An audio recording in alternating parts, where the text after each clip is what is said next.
Hi friends, നമുക്ക് പെട്ടെന്നൊരു മാങ്ങാച്ചാർ ഉണ്ടാക്കിയാലോ.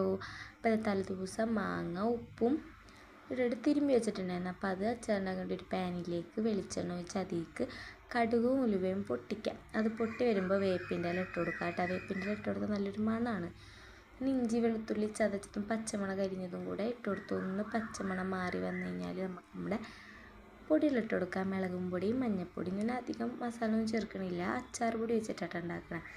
അങ്ങനെ മുളകും പൊടിയും മഞ്ഞൾപ്പൊടിയും അച്ചാർ പൊടിയും ഇട്ട് കൊടുക്കുന്നുണ്ട് കേട്ടോ. അതൊരു 2 മിനിറ്റ് ആ പച്ചമണം മാറണവരൊന്ന് മിക്സ് ചെയ്ത് കൊടുക്കുക. അത് നല്ലോണം ഒന്ന് മിക്സ് ചെയ്തെടുത്തതിന് ശേഷം നമുക്ക് നമ്മുടെ മാങ്ങ ഇട്ട് കൊടുക്കാം കേട്ടോ.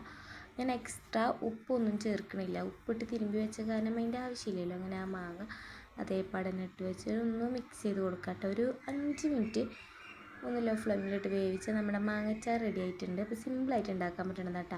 അപ്പോൾ ട്രൈ ചെയ്ത് ഫീഡ്ബാക്ക് അറിയിക്കണേ. അപ്പോൾ അത്രയുള്ള വീഡിയോ. ടാറ്റാ.